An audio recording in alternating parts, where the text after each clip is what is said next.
ایک मरतबा मुसलसल कई रोज तक उसे कहीं भी मजदूरी ना मिली और फाकों तक नौबत पहुंच गई। वो खुद भी भूखा रहा और अहलो इयाल भी भूख की मुशक्कत बर्दाश्त करते रहे। जब मामला हद से बढ़ गया तो उसने अपनी ज़ौजा से कहा कि कल मैं मजदूरी के लिए जाऊंगा, तुम दुआ करना, अल्लाह अज़्ज़ व जल तमाम मखलूक को रिस्क देने वाला है, वो हमें भी महरूम न रखेगा। उसकी ज़ौजा ने भी मशवरा दिया कि हम यकीन कामिल के साथ रिस्क की तलाश में निकलेंगे तो अल्लाह अज़्ज़ व जल ज़रूर कोई राह निकालेगा। सुबह सवेरे वो आबिद अल्लाह अज़्ज़ व जल का नाम लेकर मजदूरी की तलाश में निकला और वो भी दूसरे मजदूरों के साथ जाकर बैठ गया। जिन लोगों को मजदूर की जरूरत होती थी वो मार्केट से जाकर मजदूर ले आते थे। उसने देखा कि एक एक करके सारे मजदूर चले गए मगर उसको किसी ने काम पर नहीं बुलाया, यानी उसको कोई मजदूरी नहीं मिली। जब उस आबिद ने ये सूरत हाल देखी तो कहने लगा कि अल्लाह अज़्ज़ व जल की कसम, मैं आज अपने मालिक के हकीकी की मजदूरी करूंगा, यानी इबादत करूंगा। चुनाचे वो दरिया पर आया और वजू करके नवाफिल पढ़ने लगा। हलाल दे मुझे सारा दिन इसी तरह रुकू और सुजूद में गुजार देता। शाम को जब घर पहुंचा तो उसकी बीवी ने पूछा, क्या किसी के यहाँ तुम्हें मजदूरी मिली? उसने जवाब दिया, हाँ मैंने तो आज बहुत करीम मालिक के यहाँ मजदूरी की है, उसने वादा किया है कि वो मुझे इस मजदूरी का बहुत अच्छा बदला देगा। दूसरी सुबह दोबारा ये आबिद मजदूरी की सफ में खड़ा हो गया। किसी ने उसको मजदूरी के लिए तलब नहीं किया, बाकी लोगों को वो ले जाते गए, फिर अकेला रह गया। अब उसने सोचा कि फिर आज मैं अल्लाह अज़्ज़ व जल की इबादत करूंगा। फिर दरिया किनारे जाकर इबादत करने लगा और जब शाम वापस गया तो बीवी ने पूछा कि आज तुम्हारे मजदूरी तुम्हें मिली, कुछ पैसे लाए?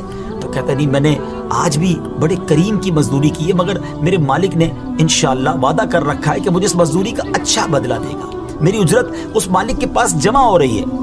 अब फाकों की मारी ज़ौजा है, घर वाले में भूख है। वो ये बात सुनकर झगड़ने लगी शौहर से कि कई दिन से फाके चल रहे हैं, बच्चों की हालत ऐसी हो गई है कि देखी नहीं जाती, हम में से किसी ने भी कई दिनों से एक लुकमा नहीं खाया और तुम जिस मालिक के यहाँ मजदूरी कर रहे हो उसने तुम्हें आज भी तुम्हारी उजरत नहीं दी है, इस तरह कैसे गुजारा होगा?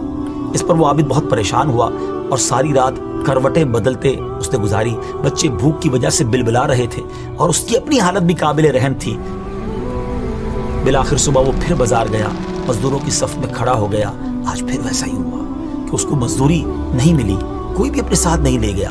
वो आबिद फिर अपने पाक परवरदिगार की रहमत से मायूस होने वाला नहीं था। वो फिर दरिया किनारे पहुंचा, वजू करके नवाफिल पढ़ने लगा। दिल में कहा कि आज फिर घर कैसे जाऊंगा, क्योंकि अगर आज भी कुछ लेकर नहीं गया तो घर वाले क्या जवाब देंगे।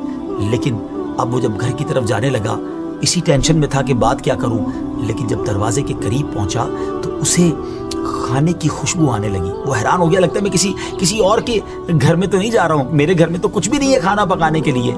लेकिन जब दरवाजा खटखटाया तो घर के अंदर खुशी का समा था, घर वाले खुशी से बातें कर रहे थे। और जब उसने कहा कि ये सब कुछ कैसे हुआ, घर वालों ने बताया कि तुम्हारा मालिक तो वाकई बड़ा करीम है, उसके कारिंदे आए थे, बड़ी जबरदस्त मजदूरी देकर गए हैं और उन्होंने दिरहम व दीनार भी दिए हैं, उम्दा कपड़े भी दिए हैं, आटा और गोश्त वगैरह भी काफी मिकदार में दिया।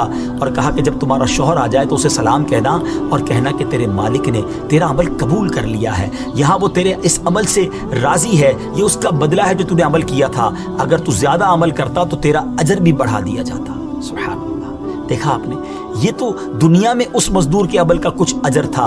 रब अज़्ज़ व जल इसका असल बदला तो जन्नत में अता फरमाएगा ना। यकीनन अल्लाह अज़्ज़ व जल किसी का अमल जाया नहीं करता। इस वाक़े से हमें यह भी दर्स मिलता है कि चाहे खुशहाली के अय्याम हो या तंग दस्ती का आलम हो, हर हाल में शुक्र इलाही बजा लाना चाहिए, उस करीम रब अज़्ज़ व जल पर कामिल भरोसा रखना चाहिए और उसकी इबादत और रियाजत से मशगूल रहना चाहिए। यकीनन जो लोग अल्लाह अज़्ज़ व जल की ज़ात पर भरोसा करते हैं, अल्लाह अज़्ज़ व जल उन्हें ऐसा नवाजता है कि उनके वहमो गुमान में भी नहीं हो।